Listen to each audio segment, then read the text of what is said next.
तो चलिए आज शुरू करते हैं चैप्टर 3 करंट इलेक्ट्रिसिटी।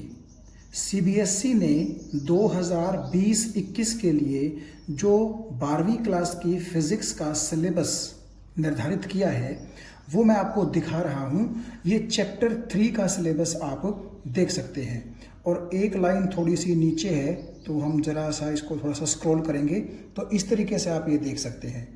ये पूरा सिलेबस जो है हमारा सिर्फ जो करंट इलेक्ट्रिसिटी चैप्टर है, चैप्टर नंबर 3 उसका है। आप चाहें तो इस वीडियो को रोक करके और स्क्रीनशॉट ले सकते हैं। तो चलिए सबसे पहले बात करते हैं इलेक्ट्रिक करंट की, जिसको हम आई से डिनोट करते हैं। देखिए, इलेक्ट्रिक करंट में ये जो करंट शब्द है इसका मतलब होता है फ्लो। फ्लो का मतलब बह जाना, जैसे पानी बहता है, हवा बहती है, इस तरीके से। तो आप ऐसा बोल सकते हैं कि अगर पानी बह रहा है तो आप उसको वाटर करंट बोल सकते हैं। हवा बह रही है, हवा चल रही है तो आप उसको एयर करंट बोल सकते हैं। सिमिलरली अगर कहीं पर इलेक्ट्रॉन्स का फ्लो हो रहा हो, इलेक्ट्रॉन्स बह रहे हो, इलेक्ट्रॉन्स चल रहे हो, तो आप उसको बोल सकते हैं क्या? इलेक्ट्रिक करंट, यानी कि फ्लो ऑफ इलेक्ट्रॉन्स। तो अब ये क्या चीज होती है इसको हम देखते हैं।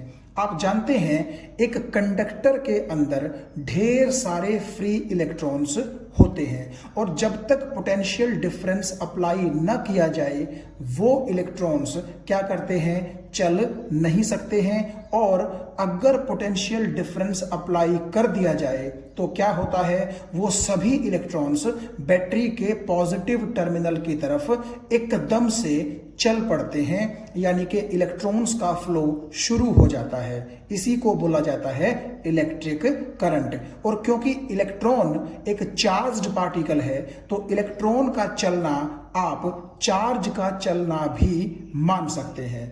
तो आप ऐसा बोल सकते हैं कि कितना चार्ज कितने टाइम में फ्लो कर रहा है कंडक्टर के अंदर, उस चीज को हम बोलेंगे इलेक्ट्रिक करंट। तो इलेक्ट्रिक करंट की डेफिनेशन में देखिए, amount of charge flowing in a conductor per unit time is called electric current.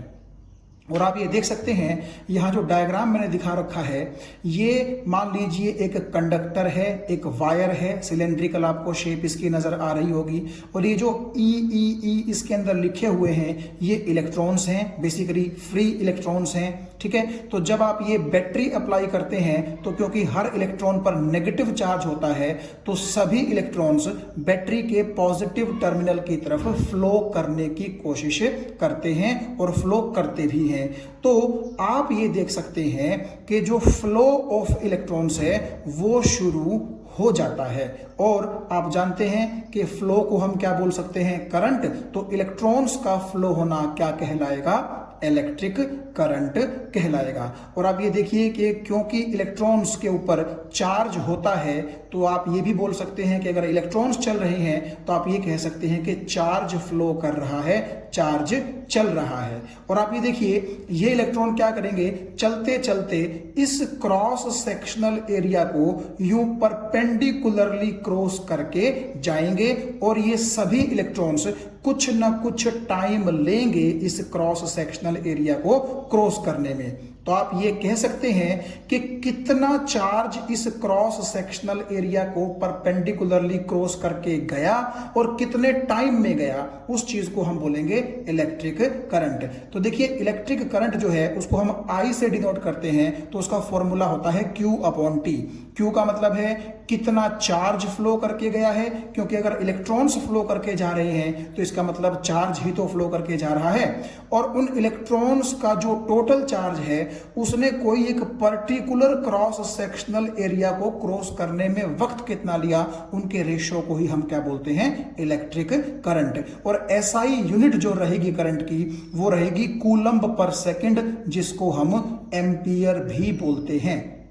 और आप ये भी जानते हैं कि एक इलेक्ट्रॉन पर इतना चार्ज होता है और एक कूलम्ब चार्ज को बनाने के लिए इतने इलेक्ट्रॉन्स लगते हैं। तो कुल मिलाकर के ये बात आपको समझ में आ गई होगी कि जब आप कंडक्टर के दोनों टर्मिनल्स के बीच में एक पोटेंशियल डिफरेंस यानी कि एक बैटरी अप्लाई करते हैं तो क्या होता है, अंदर जो इलेक्ट्रॉन्स हैं या जो इलेक्ट्रॉन्स का चार्ज है वो फ्लो होना शुरू हो जाता है और किसी भी एक पर्टिकुलर क्रॉस सेक्शनल एरिया को कितना चार्ज कितने टाइम में क्रॉस करके जाता है उन दोनों के रेशियो को ही क्या कहा जाता है, इलेक्ट्रिक करंट यानी कि फ्लो ऑफ इलेक्ट्रॉन्स यानी कि फ्लो ऑफ चार्ज।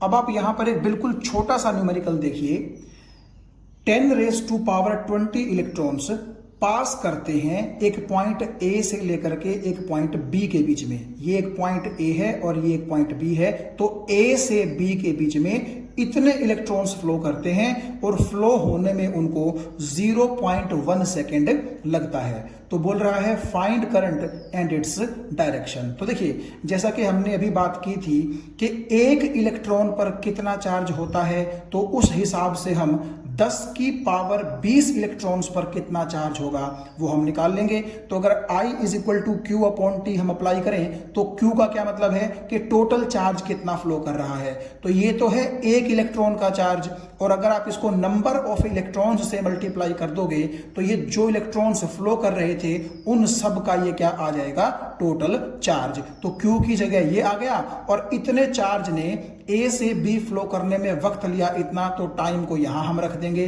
तो जब आप इसको सॉल्व करेंगे तो आपके पास आंसर आएगा 160 एम्पियर। और आप ये जानते हैं 10th क्लास में भी आपने इलेक्ट्रिसिटी पढ़ी है कि जिस डायरेक्शन में इलेक्ट्रॉन चलते हैं हम करंट फ्लो की जो कन्वेंशनल डायरेक्शन है वो उससे अपोजिट मानते हैं। तो अगर इलेक्ट्रॉन चलते हैं ए से बी तो आपका करंट चलेगा बी से ए यानी कि opposite to the flow of electrons.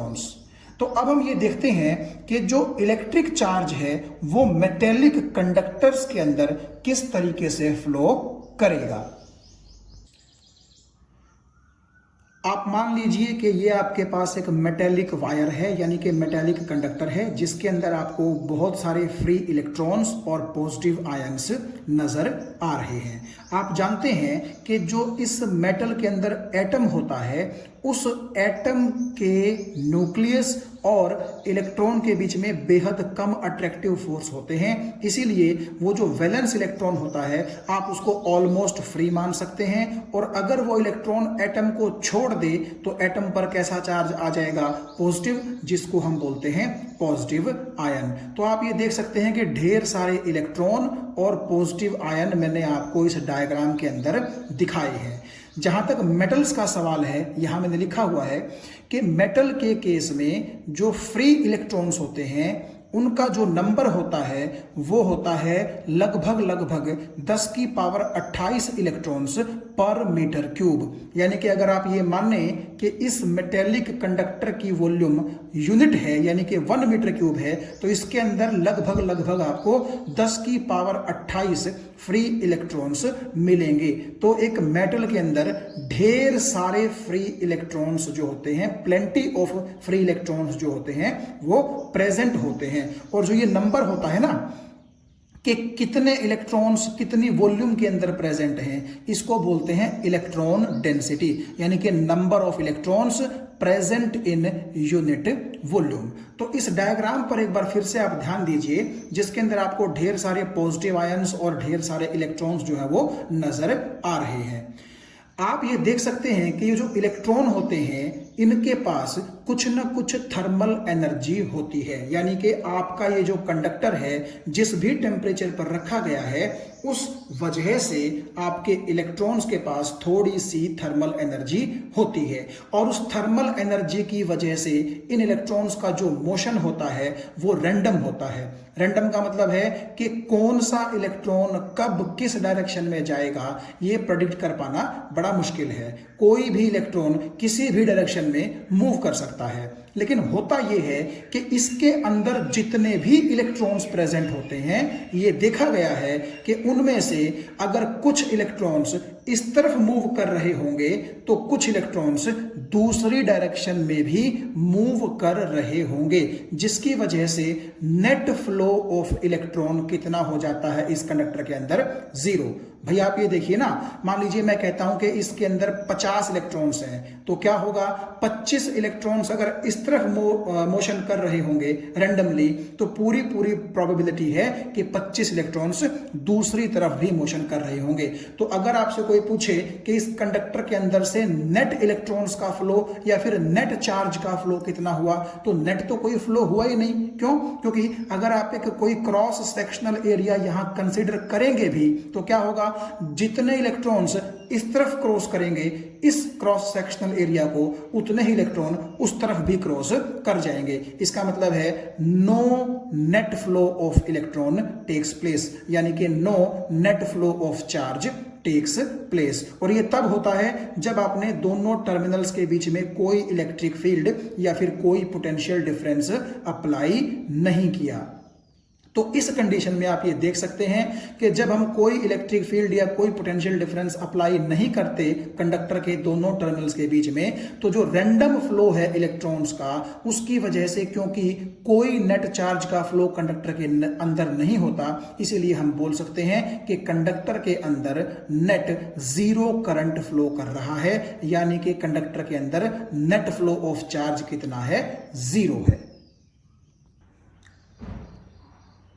तो यहां आप देख सकते हैं उसी कंडक्टर के दोनों टर्मिनल्स के बीच में मैंने एक बैटरी अप्लाई कर दी है, और इस बैटरी ने कंडक्टर के दो टर्मिनल्स के बीच में या तो आप कह लीजिए कि पोटेंशियल डिफरेंस क्रिएट कर दिया, या आप कह लीजिए कि दोनों टर्मिनल्स के बीच में एक इलेक्ट्रिक फील्ड क्रिएट कर दी। क्यों? क्योंकि बैटरी के पॉजिटिव टर्मिनल से जुड़ने के बाद ये एंड पॉजिटिव, और नेगेटिव टर्मिनल से जुड़ने के बाद ये एंड कैसा हो जाएगा, नेगेटिव हो जाएगा। और आप जानते हैं पॉजिटिव से नेगेटिव की तरफ डायरेक्शन किसकी होती है, इलेक्ट्रिक फील्ड की होती है। तो जैसे ही आपने कंडक्टर के दोनों टर्मिनल्स के बीच में पोटेंशियल डिफरेंस यानी कि इलेक्ट्रिक फील्ड अप्लाई कर दी, तो अब क्या होगा, अब इस इलेक्ट्रिक फील्ड की वजह से इलेक्ट्रॉन पर इलेक्ट्रिक फील्ड की डायरेक्शन के अपोजिट डायरेक्शन में एक फोर्स लगेगा। देखिए आप ऐसा समझिए कि ये पॉजिटिव आपके नेगेटिवली चार्ज्ड इलेक्ट्रॉन को अपनी तरफ खींचेगा और ये नेगेटिव उस इलेक्ट्रॉन को धकेलेगा। तो अल्टीमेटली ये दोनों पॉजिटिव नेगेटिव मिल करके इलेक्ट्रॉन पर फोर्स कहां लगाएंगे, लेफ्ट साइड में, जबकि इलेक्ट्रिक फील्ड कहां है, राइट साइड में।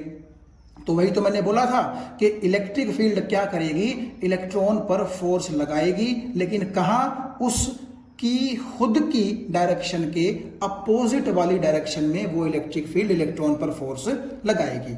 अब देखिए इस फोर्स की वजह से जो इलेक्ट्रॉन है वो क्या करेगा, वो थोड़ा सा आगे की तरफ चलना शुरू कर देगा, यानी कि उसकी वेलोसिटी बढ़ेगी, यानी कि वो इलेक्ट्रॉन क्या हो जाएगा, एक्सेलरेट हो जाएगा। लेकिन ये एक्सेलरेशन उस इलेक्ट्रॉन के अंदर सिर्फ थोड़ी सी देर के लिए ही होगी। क्यों होगी, देखो आप इस इलेक्ट्रॉन का केस कंसीडर करके चलिए, आपको ठीक समझ में बात आ जाएगी। जब ये इलेक्ट्रॉन इलेक्ट्रिक फील्ड के अपोजिट डायरेक्शन में फोर्स लगने के बाद चलना शुरू कर देगा, तो चलते चलते चलते चलते आप देख सकते हैं इसका इस पॉजिटिव आयन के साथ क्या होगा, कोलिजन होगा। और हो सकता है यहां रास्ते में कोई और दूसरा इलेक्ट्रॉन भी आ जाए, तो मे बी इस इलेक्ट्रॉन का उस इलेक्ट्रॉन के साथ भी क्या हो जाए, कोलिजन हो जाए। तो अब आप ये समझ रहे होंगे कि जब इलेक्ट्रॉन चलना शुरू कर देते हैं तो पूरी प्रोबेबिलिटी है कि उन इलेक्ट्रॉन्स का दूसरे इलेक्ट्रॉन्स या फिर पॉजिटिव आयंस के साथ क्या हो सकता है, कोलिजन हो सकता है। और उस कोलिजन में आप जानते हैं इलेक्ट्रॉन क्या करेगा, अपनी वेलोसिटी को थोड़ा सा क्या कर देगा, लूज कर देगा। तो अल्टीमेटली जैसे ही इलेक्ट्रिक फील्ड या पोटेंशियल डिफरेंस आपके कंडक्टर के दोनों टर्मिनल्स के बीच में लगता है, तो इलेक्ट्रॉन के साथ होता क्या है, वो इलेक्ट्रॉन चलता है, थोड़ा सा एक्सेलरेट होता है, फिर किसी ना किसी कोलिजन की वजह से अपनी वेलोसिटी क्या करता है, थोड़ी सी लूज कर देता है, फिर चलता है, फिर कोलिजन होता है, फिर वेलोसिटी थोड़ी सी लूज हो जाती है। तो इस तरीके से होता यह है कि इस फोर्स के लगने की वजह से इलेक्ट्रॉन की जितनी वेलोसिटी बढ़ती है कोलिजन में, उतनी ही वेलोसिटी इलेक्ट्रॉन क्या कर देता है, लूज कर देता है। इसीलिए आप ये कह सकते हैं कि जो इलेक्ट्रॉन एक बार चलना शुरू करता है उसकी वेलोसिटी बहुत ज्यादा नहीं बढ़ पाएगी। आप इस चीज को ध्यान से देखिए।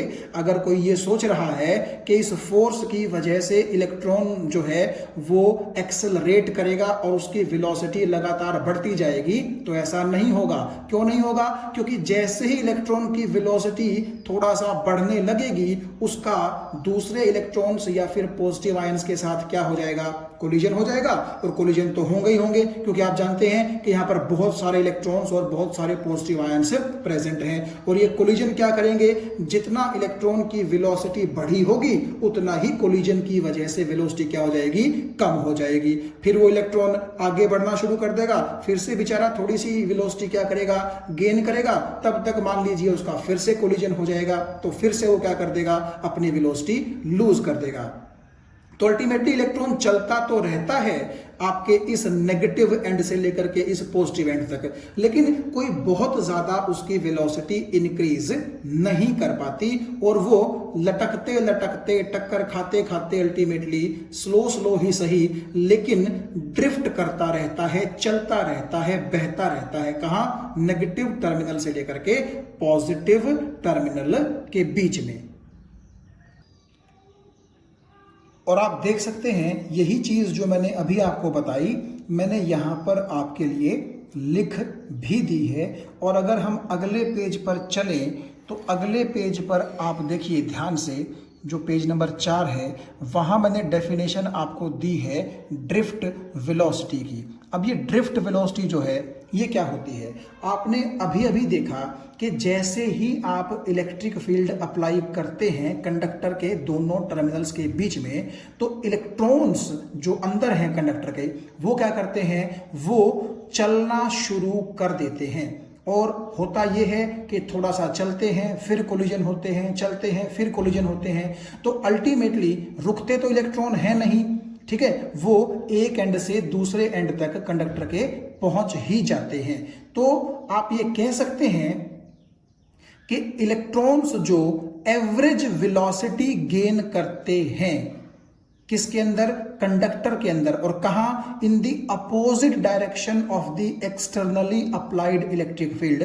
उसी को हम क्या बोलते हैं? Drift velocity. ड्रिफ्ट का मतलब ही होता है बहना, चलना। आप इस तरीके से सोच सकते हैं। और ये वेलोसिटी जो होती है लगभग इसकी वैल्यू होती है 10⁻⁻5 मीटर पर सेकेंड।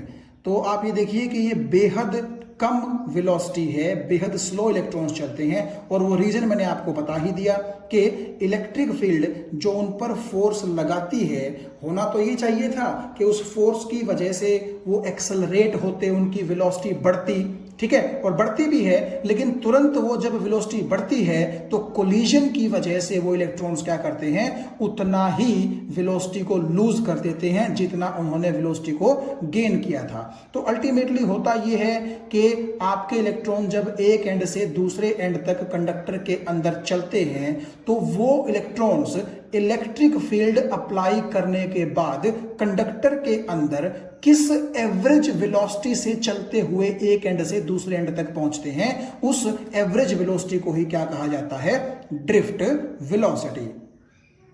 अब आप यहां देख सकते हैं ध्यान से, रिलैक्सेशन टाइम एक चीज मैंने लिखी हुई है। और रिलैक्सेशन टाइम का क्या मतलब है, इसको समझने के लिए हम एक अलग पेज पर चलते हैं। तो यहां आप देख सकते हैं मैंने वही कंडक्टर ड्रॉ किया है और इस बार उस कंडक्टर के दोनों टर्मिनल्स के बीच में पोटेंशियल डिफरेंस यानी कि इलेक्ट्रिक फील्ड अप्लाई भी मैंने करके आपको दिखा दी है। और अंदर मैंने सिर्फ 3 इलेक्ट्रॉन्स आपको दिखाए हैं ताकि चीजों को आप आसानी के साथ समझ सकें। तो सपोज कीजिए जब आपने इलेक्ट्रिक फील्ड अप्लाई कर दी तो उस इलेक्ट्रिक फील्ड की डायरेक्शन के अपोजिट डायरेक्शन में क्या होगा, इस इलेक्ट्रॉन पर फोर्स लगा। आप समझने के लिए इन दोनों इलेक्ट्रॉन्स को जरा रेस्ट में मान लीजिए समझने के लिए। तो ये इलेक्ट्रॉन देखिए चला चला चला चला चला और इस इलेक्ट्रॉन के साथ क्या होगा, इसका पहला कोलिजन होगा। ये बात आपको समझ में आ गई। और मान लीजिए ये इलेक्ट्रॉन इस इलेक्ट्रॉन से कोलाइड करके यूं थोड़ा सा नीचे की तरफ मुड़ गया और यहां पर एक और इलेक्ट्रॉन है जहां पर दूसरा कोलिजन होगा इस इलेक्ट्रॉन का। तो आपको ये बात समझ में आ गई होगी कि मैंने आपको इस इलेक्ट्रॉन के दो सक्सेसिव कोलिजन्स दिखाए हैं। सक्सेसिव का मतलब है लगातार वाले दो, एक के बाद एक। तो आप एक चीज ध्यान से देखिएगा, यहां इलेक्ट्रॉन ने किया पहला कोलिजन और यहां इलेक्ट्रॉन ने किया दूसरा कोलिजन। इन दो सक्सेसिव कोलिजन्स के बीच में आप देखिए क्या हो रहा है। आपका ये इलेक्ट्रॉन बिल्कुल आराम से चल रहा है। देखो ये इलेक्ट्रॉन यहां टक्कर मार गया, यानी कि पहला कोलिजन हो गया, और कोलिजन होने के बाद मान लीजिए उसका रास्ता बदल गया और ये इलेक्ट्रॉन यूं चलता चलता चलता चलता चलता अब यहां आ रहा है और यहां वो क्या करेगा, सेकंड कोलिजन करेगा। लेकिन जिस चीज को मैं आपको समझाना चाह रहा हूं जरा उस पर ध्यान दीजिए। इन दोनों लगातार यानी कि सक्सेसिव कोलिजन्स के बीच में क्या इस इलेक्ट्रॉन ने कोई और कोलिजन सफर किया? नहीं किया। तो आप ये देख सकते हैं इन दोनों कोलिजन्स के बीच में आपका इलेक्ट्रॉन बेसिकली रिलैक्स होकर के चला है। तो जितने टाइम के लिए वो रिलैक्स होकर के चला है दो सक्सेसिव कोलिजन्स के बीच में, उसी टाइम को बोलते हैं रिलैक्सेशन टाइम और उसको हम टाउ से रिप्रेजेंट करते हैं। तो आप ऐसा भी बोल सकते हैं the average time between two successive collisions of an electron. आपको मैं फिर से बता दूं, the average time between the two successive collisions of an electron inside the conductor is called relaxation time। और इसका नाम रिलैक्सेशन टाइम क्यों पड़ा आप समझ गए होंगे, क्योंकि इन दो सक्सेसिव कोलिजन्स के बीच में इलेक्ट्रॉन कोई और कोलिजन नहीं करता, वो बिल्कुल रिलैक्स होकर के चलता है। और आप यहां ये देख सकते हैं कि मोस्ट ऑफ द कंडक्टर्स के लिए जो अप्रोक्सीमेट वैल्यू होती है रिलैक्सेशन टाइम की टाउ की, वो होती है 10 की पावर -14 सेकेंड। यानी कि इतने कम टाइम के लिए इलेक्ट्रॉन रिलैक्स होकर के चल पाता है। यानी कि आप ये मान सकते हैं अप्रोक्सीमेटली कि धड़ाधड़ कोलिजन इलेक्ट्रॉन के अंदर कंडक्टर के होते हैं। किसके साथ? दूसरे इलेक्ट्रॉन्स और पॉजिटिव आयंस के साथ। क्योंकि आप ये देखिए ये बहुत ही कम टाइम है। ऐसा नहीं है कि एक कोलिजन के बाद इलेक्ट्रॉन ये कहेगा कि मैं तो 1 घंटा आराम से चलूंगा रिलैक्स होकर के, इतना टाइम उसको नहीं मिलता। क्यों? क्योंकि आप ये देखिए इलेक्ट्रॉन डेंसिटी कंडक्टर के अंदर बहुत ज्यादा है, बहुत ही कम वॉल्यूम में बहुत ज्यादा इलेक्ट्रॉन खचाखच भरे हुए हैं, तो इसीलिए बेहद कम टाइम उसको रिलैक्स करने के लिए मिलता है। जब तक बेचारा रिलैक्स करने लगता है उसका तुरंत दूसरा कोलिजन हो जाता है। तो यहां पर ये एवरेज शब्द क्यों आया? देखिए आप ऐसा समझिए कि ये है पहला इलेक्ट्रॉन और ये है दूसरा इलेक्ट्रॉन जिसके साथ इस इलेक्ट्रॉन ने क्या किया? कोलाइड किया। यानी कि यहां पहला कोलिजन और यहां पर दूसरा कोलिजन। तो यहां पर ये जो दो इलेक्ट्रॉन हैं इनके बीच में इस इलेक्ट्रॉन को जितना भी टाइम फ्री मिला रिलैक्स होकर के चलने के लिए उसको हम बोल देंगे रिलैक्सेशन टाइम। लेकिन हो सकता है ये पहला कोलिजन और दूसरा कोलिजन, तो मान लीजिए जस्ट इसके पास ही एक तीसरा इलेक्ट्रॉन बैठा है जिसके साथ इस इलेक्ट्रॉन का क्या होगा? थर्ड कोलिजन होगा। भाई इसके साथ पहला कोलिजन, इसके साथ दूसरा कोलिजन और इसके साथ क्या हो जाएगा? इसका थर्ड कोलिजन हो जाएगा। तो आप ये देख सकते हैं कि किस तरह से इलेक्ट्रॉन अंदर भरे हुए हैं कंडक्टर के, उस पर डिपेंड करते हुए दो कोलिजन्स के बीच में हो सकता है टाइम थोड़ा सा ज्यादा भी मिल जाए और हो सकता है टाइम थोड़ा सा कम भी मिल जाए। क्योंकि अगर दो इलेक्ट्रॉन फिर भी थोड़ा सा डिस्टेंस पर होंगे तो आप ये मान सकते हैं कि उनके बीच में टाइम ठीक ठाक मिल जाएगा इलेक्ट्रॉन को रेस्ट करने के लिए।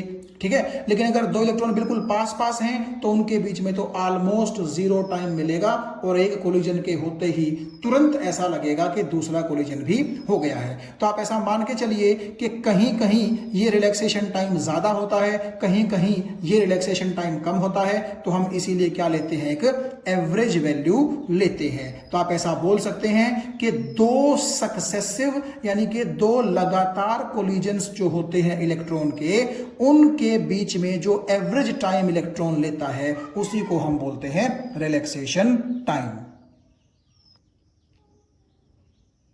तो आइए अब हम चलते हैं ड्रिफ्ट वेलोसिटी के एक्सप्रेशन की तरफ। आप देख सकते हैं यहां पर मैंने एक V वोल्टेज यानी कि पोटेंशियल डिफरेंस अप्लाई कर दिया है एक कंडक्टर के दो टर्मिनल्स के बीच में, और L उस कंडक्टर की क्या है, लेंथ है। ये सारे पैरामीटर मैंने यहां पर लिख दिए हैं कि L जो है वो लेंथ ऑफ कंडक्टर है, V पोटेंशियल डिफरेंस है, और M क्या है, इस कंडक्टर के अंदर जो इलेक्ट्रॉन प्रेजेंट है उनका मास है, VD क्या है, उन इलेक्ट्रॉन्स की ड्रिफ्ट वेलोसिटी है, E क्या है, इलेक्ट्रॉन का चार्ज है, कैपिटल E क्या है, पोटेंशियल डिफरेंस की वजह से पैदा हुई इलेक्ट्रिक फील्ड है, F क्या है, अंदर जो इलेक्ट्रॉन फोर्स एक्सपीरियंस करता है ये वो फोर्स है, और A क्या है, A है फोर्स लगने पर इलेक्ट्रॉन की एक्सेलरेशन जो होती है वो एक्सेलरेशन। तो आप ध्यान से अगर देखें, मैंने इस L लेंथ के कंडक्टर के अंदर सिर्फ एक इलेक्ट्रॉन कंसीडर किया है सिंप्लिसिटी के लिए। और आप ये जानते हैं कि जब इस कंडक्टर के दोनों टर्मिनल्स के बीच में पोटेंशियल डिफरेंस यानी कि इलेक्ट्रिक फील्ड अप्लाई कर दी जाएगी तो इलेक्ट्रिक फील्ड जिस डायरेक्शन में होगी उसके अपोजिट डायरेक्शन में ये m मास का इलेक्ट्रॉन क्या करेगा, एक फोर्स एक्सपीरियंस करेगा। और हम जानते हैं जो इलेक्ट्रोस्टैटिक्स में हमने इलेक्ट्रिक फील्ड का फॉर्मूला पढ़ा था, पोटेंशियल डिफरेंस बटे लेंथ यानी कि डिस्टेंस, तो उसके अकॉर्डिंग आप ध्यान से देखिए E को मैं यहां पर V/L भी लिख सकता हूं। क्यों? क्योंकि इन दोनों टर्मिनल्स के बीच में V पोटेंशियल डिफरेंस है और इन दोनों टर्मिनल्स के बीच में L डिस्टेंस है, तो E को मैं V/L भी लिख सकता हूं। बेसिकली इलेक्ट्रोस्टैटिक्स में आपने पढ़ा था कि वोल्ट पर मीटर भी इलेक्ट्रिक फील्ड की यूनिट होती है, तो आप वहीं से इस फॉर्मूले को उठा सकते हैं। दूसरा, हमें यह भी पता है कि इलेक्ट्रिक फील्ड का फॉर्मूला होता है फोर्स डिवाइड बाय चार्ज, कि कितने चार्ज ने कितना फोर्स एक्सपीरियंस किया। तो अगर ये अंदर इलेक्ट्रॉन है, आपसे कोई पूछे कि इसने कितना फोर्स एक्सपीरियंस किया, तो E होती है F/Q, तो F किसके बराबर होगा, E × Q। तो यहां पर इलेक्ट्रिक फील्ड तो आपने E ही माननी है, और Q का क्या मतलब है, Q का मतलब है चार्ज। तो चार्ज किसका, भाई जिस पार्टिकल ने फोर्स एक्सपीरियंस किया है। अब किसने एक्सपीरियंस किया है फोर्स, इलेक्ट्रॉन ने, तो इलेक्ट्रॉन पर जो चार्ज है वो हम कितना रिप्रेजेंट करते हैं, E। मैं यहां पर प्लस या माइनस नहीं लिख रहा चार्ज के साथ, क्योंकि मैं सिर्फ ये बता रहा हूं आपको कि वो जो इलेक्ट्रॉन है उसके द्वारा एक्सपीरियंस किए गए फोर्स का इतना मैग्नीट्यूड होगा। वैसे तो होना ये चाहिए था कि E की बजाय आपको यहां पर -E लिखना चाहिए था, क्योंकि इलेक्ट्रॉन पर कैसा चार्ज होता है, नेगेटिव। लेकिन हम यहां पर पॉजिटिव नेगेटिव की बात ना करके सिर्फ किसकी बात करेंगे, मैग्नीट्यूड की बात करेंगे। तो इस फॉर्मूले के अकॉर्डिंग जब आप Q की जगह E रखेंगे तो force experienced by the electron, जो अंदर इलेक्ट्रॉन है वो इलेक्ट्रिक फील्ड की वजह से इतना फोर्स क्या करेगा, एक्सपीरियंस करेगा। अब आप जानते हैं न्यूटन के सेकंड लॉ के अकॉर्डिंग F = m में होता है, तो A किसके बराबर होगा, F/m, यानी कि जो इलेक्ट्रॉन है उसकी एक्सेलरेशन कितनी होगी, force experienced divide by mass. तो फोर्स एक्सपीरियंस ये रहा कैपिटल E × स्मॉल e, और m आप जानते ही हैं इलेक्ट्रॉन का मास है, तो उससे हम डिवाइड कर देंगे। तो ये आपके पास क्या आ गई, इलेक्ट्रॉन के एक्सेलरेशन की वैल्यू आ गई। और अगर मैं ये मान लूं कि टाउ रिलैक्सेशन टाइम है, तो हमारे पास जो एक फॉर्मूला होता है V = U + AT, इसके अकॉर्डिंग क्या होगा, V को मैं लिख रहा हूं VD, U को मैं लिख रहा हूं 0, A को मैं लिख रहा हूं इसके बराबर, और T की जगह मैं लिख रहा हूं टो, तो आपके पास Vd का ये फॉर्मूला आ जाएगा। देखो इसको थोड़ा सा अगर हम समझने की कोशिश करें तो इसका क्या मतलब है। U का मतलब होता है इनिशियल वेलोसिटी, और आप खुद सोचिए पोटेंशियल डिफरेंस अप्लाई करने से पहले शुरुआत में इलेक्ट्रॉन रेस्ट पर ही तो था, तो इसलिए उसकी इनिशियल वेलोसिटी कितनी पुट कर दी, 0 पुट कर दी। और ए तो आप जानते ही हैं कि इलेक्ट्रॉन के अंदर फोर्स लगने के बाद पैदा हुई एक्सेलरेशन है, तो वो हम वैल्यू यहां से निकाल चुके हैं, वो रख देंगे।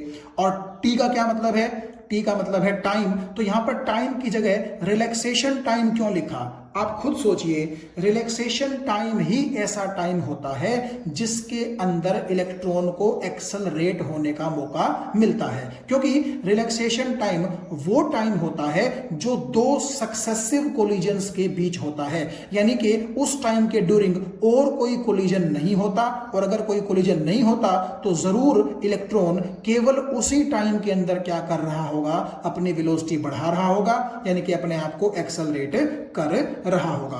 तो आप जब एक्सेलरेशन की ये वाली वैल्यू लिखेंगे तो अब तो आप समझ ही गए होंगे कि एक्सेलरेशन तो केवल इलेक्ट्रॉन में किस टाइम के ड्यूरिंग होती है, रिलैक्सेशन टाइम के ड्यूरिंग होती है, क्योंकि कोलिजन के ड्यूरिंग तो वो क्या करता है, जितना वेलोसिटी उसने एक्सेलरेशन की वजह से गेन किया था उतना ही वो लूज भी कर देता है, और फिर से वो क्या हो जाता है, थोड़ा सा स्लो चलने लगता है। तो इसीलिए मैंने यहां पर टी की जगह रिलैक्सेशन टाइम रखा, क्योंकि केवल रिलैक्सेशन टाइम के ड्यूरिंग ही इलेक्ट्रॉन क्या करता है, एक्सेलरेशन फील करता है, अपनी वेलोसिटी बढ़ाता है। और ये v क्या है, v का मतलब आप जानते हैं फाइनल वेलोसिटी। तो आप ये देखिएगा, एक्सेलरेट होने के बाद वो इलेक्ट्रॉन जो भी फाइनल वेलोसिटी एक्वायर करेगा, तो इसका मतलब है वो वेलोसिटी उसने कब एक्वायर की है, जब आपने इलेक्ट्रिक फील्ड अप्लाई कर दी थी। और इलेक्ट्रिक फील्ड अप्लाई करने के बाद इलेक्ट्रॉन जो भी एवरेज वेलोसिटी गेन करता है उसको हम बोलते हैं ड्रिफ्ट वेलोसिटी, तो इसलिए v की जगह क्या लिख दिया, vd। तो मुझे उम्मीद है कि इस इक्वेशन में हमने कहां कहां कौन सी चीज और क्यों क्यों रखी वो आपको क्लियर हो गया होगा। और लास्ट में आप देख सकते हैं ये हमारे पास आ गया ड्रिफ्ट वेलोसिटी का एक्सप्रेशन, जिसमें इलेक्ट्रॉन का चार्ज यानी कि स्मॉल ई, इलेक्ट्रिक फील्ड यानी कि कैपिटल ई, रिलैक्सेशन टाइम यानी कि टॉ, और डिवाइड में आप देख सकते हैं m यानी कि मास ऑफ इलेक्ट्रॉन प्रेजेंट है। तो ये फॉर्मूला आप ध्यान रखिएगा, Vd is equal to small E capital E tau divide by m।